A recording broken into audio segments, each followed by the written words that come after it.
अस्सलाम वालेकुम। कैसे हैं आप लोग? उम्मीद है सब खैरियत से होंगे।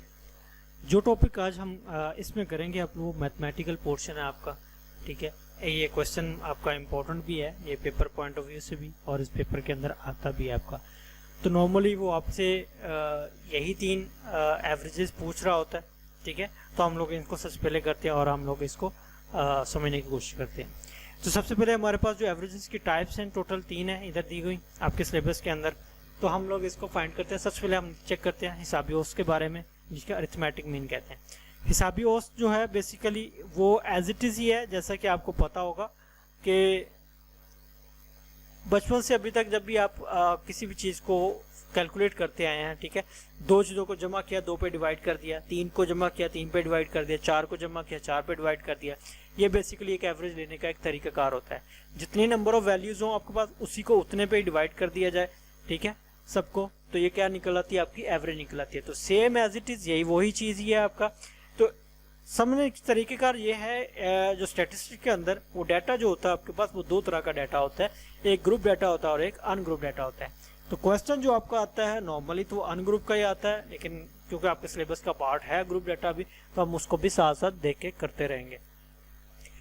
तो सबसे पहले हम देखते हैं कि हिसाबी औसत क्या होता है। ये बेसिकली आपके जो बड़े से बड़े डाटा को और छोटे से छोटे डाटा को एक लेवल पे ले आता है, ठीक है। तो सबसे पहले हम इसको चेक करते हैं कि आपके पास फॉर्मूला क्या है, ये वाला, ठीक है। ये वाला फॉर्मूला है हमारे पास, तो हम इसको कहते हैं समेशन x ओवर n। तो फॉर्मूले को चेक कर लेते हैं क्या है। अरिथमेटिक मीन का साइन ये होता है, ऊपर बार x के ऊपर क्या होती है, बार होती है, ठीक है। तो स्मॉल x के साथ वैल्यूज को शो किया जाता है, ठीक है। n जो होता है वो नंबर ऑफ वैल्यूज होते हैं, ठीक है। सिग्मा से मुराद होता है, ग्रीक वर्ड है, मीन्स टोटल, या सम कहते हैं या समेशन बोलते हैं, ठीक है। अब देखें ये हमारे पास डाटा, अनग्रुप डाटा हमेशा इस तरह कोमा वैल्यूज में लिखा होता है, कोमा के साथ लिखा होगा, तो क्या कहलाता है? आपका अनग्रुप डाटा कहलाता है, ठीक है। 27, 25, 28 ये सारा कुछ लिखा हुआ है, ठीक है। ये x है। तो हमने पढ़ा समेशन x कि x वाली का सम निकालें। तो सम निकाला हमने, हमारे पास कितना आ गया? 219 आ जाता है, ठीक है। कितनी नंबर ऑफ वैल्यूज है? 1, 2, 3, 4, 5, 6, 7, 8 है। तो 219 को 8 पे डिवाइड कर दे तो हमारा क्या आ जाएगा? हिसाबी औसत आ जाएगा, अरिथमेटिक मीन्स आ जाएगा। तो यही हमारा आंसर होगा, ठीक है। सिंपल सा है, ठीक है, कोई इतना टेक्निकल चीज नहीं। जस्ट आप इसको देखें, वैल्यूज को सम करें और नंबर ऑफ वैल्यूज पे डिवाइड कर दें, तो आपके पास क्या आ जाएगा? आपके पास आंसर आ जाएगा इसका। ये सिंपल सा तरीकाकार है इसका, आपने इसको एज इट इज ही फॉलो कर लीजिएगा, ठीक है। कोई ऐसी परेशानी वाली बात नहीं है। अगर फिर भी किसी को मसला आता है तो वो मुझसे कांटेक्ट करे। उसके बाद आ जाता है हमारे पास अरिथमेटिक मीन ग्रुप डाटा के अंदर। अब ग्रुप डाटा की जो पहचानने का तरीकेकार होता है वो मैंने आपको बताया था कि उसके साथ फ्रीक्वेंसी दी होती है, और वो डाटा जो होता है वो नॉर्मली इस तरह ग्रुप्स की शक्ल में या क्लासेस की शक्ल में दिया होता है, ठीक हो गया। तो अब इसको हम चेक कर लेते हैं, ठीक है। ये फ्रीक्वेंसी हमारे पास दी गई, हम इसको फ्रीक्वेंसी को f कहते हैं, और ये x। अब सिर्फ आपने अब इसका फॉर्मूला चेक करें, समेशन fx और समेशन f, जस्ट f का ऐड हुआ है, फ्रीक्वेंसी इसके अंदर क्या हुई है? ऐड हो गई है। तो स्टैटिस्टिक्स के अंदर आपने जस्ट याद रखना है कि जब भी आपने कोई फॉर्मूला याद करना है, फॉर्मूले के अंदर जितने भी कंटेंट होगा या जितने भी आपके उसके अंदर कंपोनेंट्स होते हैं, आपको उसके लिए अलग से एक कॉलम बनाना पड़ेगा। अब देखें हमारे पास ऊपर एक डाटा दिया हुआ है, ठीक है। ये find out the arithmetic mean of the following frequency distribution, ठीक है। ये डाटा हमें दिया गया। तो अब इसके अंदर देखें हमारे पास ना तो x है, ठीक है, और ना ही fx है, ठीक है। सम निकालना है ना किसी भी चीज का, स्टैटिस्टिक्स के अंदर सम निकालने के लिए जरूरी है कि उसके लिए एक अलग से अपने कॉलम बनाना है, ठीक है। तो मैं आपको नीचे एक दिखाता हूं आपको, ये देखें, ये हमने टेबल के अंदर इसको शो किया। तो ये सारे के सारे आपके आगे f भी आपके पास अवेलेबल है,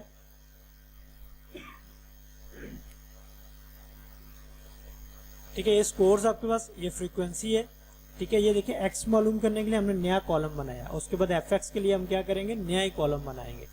तो x मैंने बताया ये मिड पॉइंट होता है। मिड पॉइंट के लिए हम क्या करेंगे? इन दोनों को जमा करेंगे, जो स्कोर्स दिया होगा, ये जो क्लासेस दी होंगी या जो ग्रुप्स दिए होंगे, उन दोनों को जमा करेंगे, 2 पे डिवाइड करेंगे, 6 जमा 2 8, 8 को 2 पे डिवाइड किया, कितना आंसर आता है 4 आता है आपके पास। तो ये क्या आ जाएगा आपका 4 आ जाएगा। इस तरह सबको आपने डिवाइड करके सारे निकाल लेनी है। ठीक हो गया। तो x भी आ गया। इन दोनों को आपने क्या कर देना है, मल्टीप्लाई कर देना है। 4 बाय 4 मल्टीप्लाई 1 4 आ जाएगा। 8 9 72, 12 21, 252, ये सारे आपने कैलकुलेट कर। अब देखिए आपको फॉर्मूले के अंदर रिक्वायर्ड क्या क्या था, समेशन था fx का और समेशन था f का। ठीक है, 2 कॉलम आ गए। आपको मैंने बोला कि जिसको जमा करना है उसका आपको कॉलम रिक्वायर्ड होगा, तो आपने उस कॉलम को निकाल लें। तो ये देखिए सारे कॉलम को हमने जमा कर लिया, तो ये आंसर आया। इसको जमा किया तो ये आया। ऊपर नीचे रख के आप जस्ट डिवाइड करें उसको, तो आपका ये ग्रुप डाटा के साथ भी अरिथमेटिक मीन आपका निकल आएगा। आपने एक पेपर लेके सॉल्व कर लें इसको, तो इंशाल्लाह आपको फौरन ही आ जाएगा। आप इसको परेशान नहीं होने की जरूरत नहीं है। ठीक हो गया।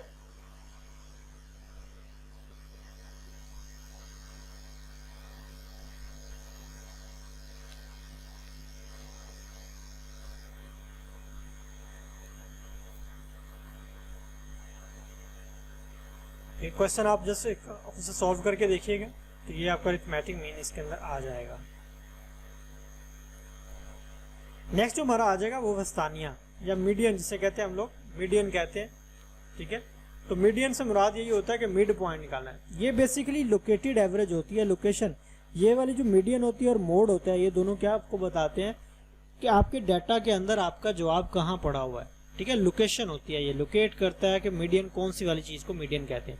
इसके लिए सबसे ज़्यादा ज़रूरी है अनग्रुप डाटा के अंदर कि आपने इसको तरतीब लगाना है। तरतीब हमने पढ़ा था पहले लेक्चर के अंदर, 2 तरह से होती है, असेंडिंग ऑर्डर में और डिसेंडिंग ऑर्डर में। मतलब कि छोटे से बड़े की तरफ जाना या बड़े से छोटे की तरफ आ जाना, तो इसको हम लोग तरतीब लगाना कहते हैं, इसको सॉर्टिंग भी बोल रहे होते हैं।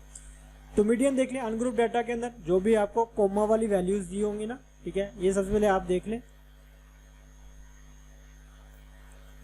ये देखें, ये फॉर्मूला है इसका n+1/2, वो वाली वैल्यू जो इसका आंसर आएगा उतने नंबर वाली वो वैल्यू होगी आप।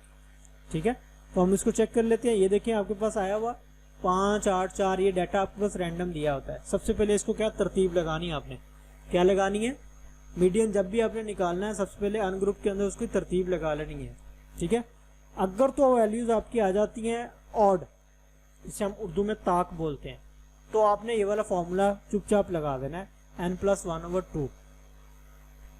ठीक हो गया, n+1/2, तो आपको वो आपको मिल जाएगी। n प्लस कितने हैं, n नंबर ऑफ वैल्यूज आपकी कितनी है, 9 है। 9+1/2, आंसर क्या आएगा आपका 5। तो आपका मीडियन क्या हो जाएगा, 5th वैल्यू। तो कैलकुलेट करेंगे आप लोग 5th वैल्यू कौन सी होगी, तो वही आपकी मीडियन कहलाएगी। ठीक है, सपोज करो कि इसके अंदर ये देखें, आप नीचे जो डाटा है ये आपको जुफ्त में दिया गया है।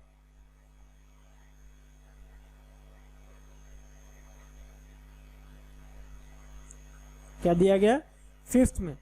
तो आपने सिर्फ यही करना है कि जो मिड तरतीब लगानी है, सबसे पहले तरतीब लगाने के बाद आपने करना क्या है, मिड वाली 2 वैल्यूज को लेके, मिड की 2 वैल्यूज को लेके उसकी एवरेज निकालना जस्ट। ठीक है, मिड की 2 वैल्यूज को लेके आप उसकी एवरेज निकालें, उनको दोनों को जमा करके 2 पे डिवाइड कर दें, आपका मीडियन वो निकल आएगा। ठीक हो गया, तो ये था जुफ्त वाला।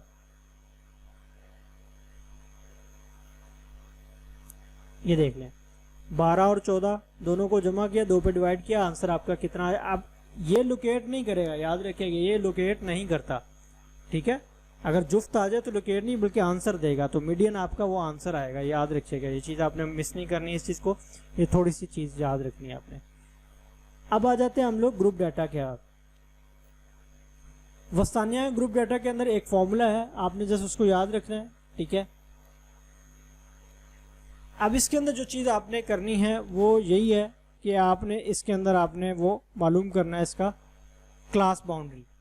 आपके पास डाटा कौन सा होना चाहिए, कॉन्टिन्यूस डाटा होना चाहिए, डिस्क्रीट डाटा को आपने वस्तानिया नहीं निकालना। ठीक है, तो डिस्क्रीट के लिए आपको सिंपल यही करना होगा,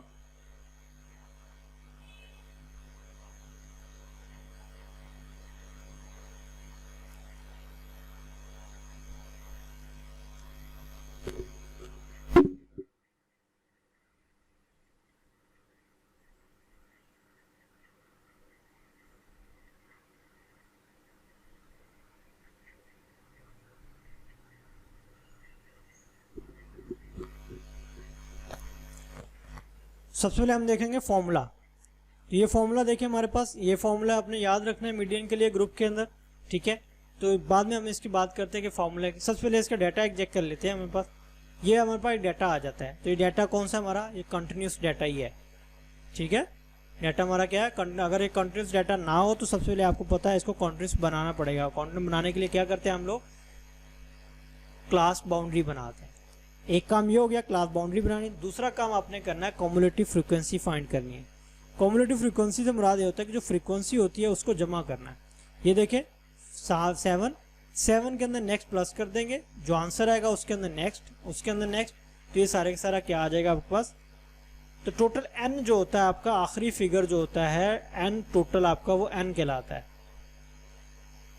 मीडियन क्लास मालूम करने के लिए आपको n/2 से डिवाइड करना है, ठीक है। जो n आपका आता है उसको डिवाइड करना है।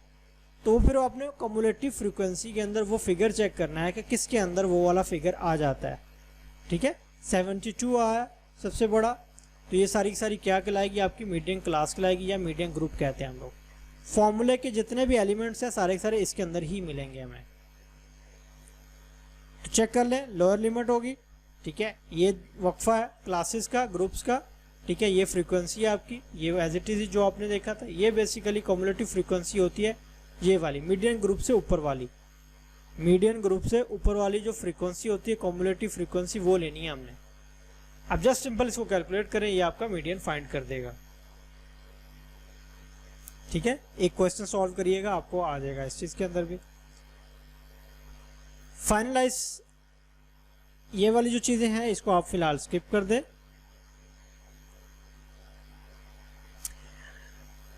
अच्छा, अगर इसके अंदर हम देखना चाहें ना, मीडियन जो होता है, मीडियन के अंदर हमने देखी क्वार्टाइल, डिसाइल और परसेंटाइल। अब मैं आपको बताता हूँ फर्क ये क्या चीजें हैं। चौथा हिस्सा हमने ऊपर फॉर्मूले के अंदर पढ़ा n+1/2, 2 पढ़ा है ना हमने। तो अगर क्वार्टाइल होगा तो वो 4 पे आ जाएगा। डिसाइल डेका बोलते हैं 10 को, वो डिवाइड बाय 10 हो जाएगा। परसेंटाइल बोलते हैं 100 को, तो वो 100 डिवाइड हो जाएगा। समझ गए बात को?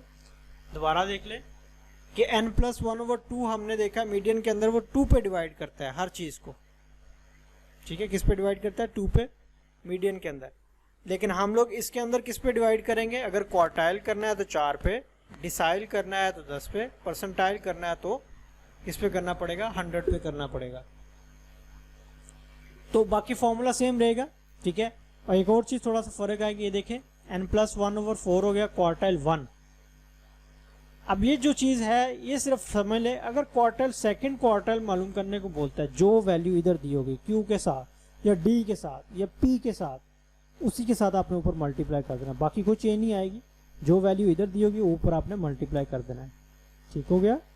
ये देखिए 3 है ना, 3 पे मल्टीप्लाई, बाकी नीचे वही रहेगा। क्वार्टर है तो 4, डिसाइल है तो 10, परसेंटाइल है तो 100। आप इसको एक एक क्वेश्चन करके देखिएगा, समझ में आ जाएगा आपको।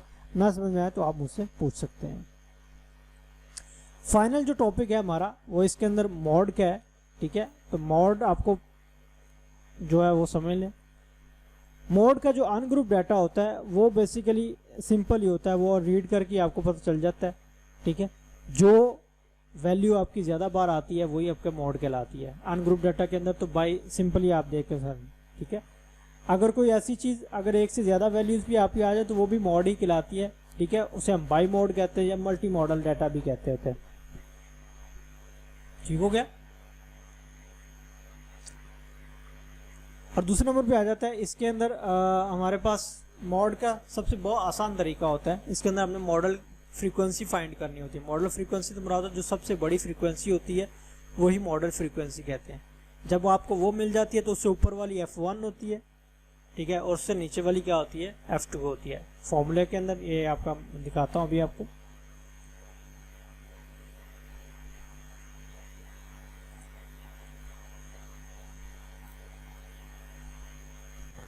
ओके, तो ये चीज़ देख लें आप लोग। सबसे बड़ी फ्रीक्वेंसी चेक करें, इसमें कौन सी है? ये वाली 30, तो हम इसको FM बोलते हैं, ठीक है। इससे ऊपर वाली F1, इससे नीचे वाली क्या है? F2 आ जाएगी। तो ये इसकी लोअर लिमिट, ये वाली क्या होती है?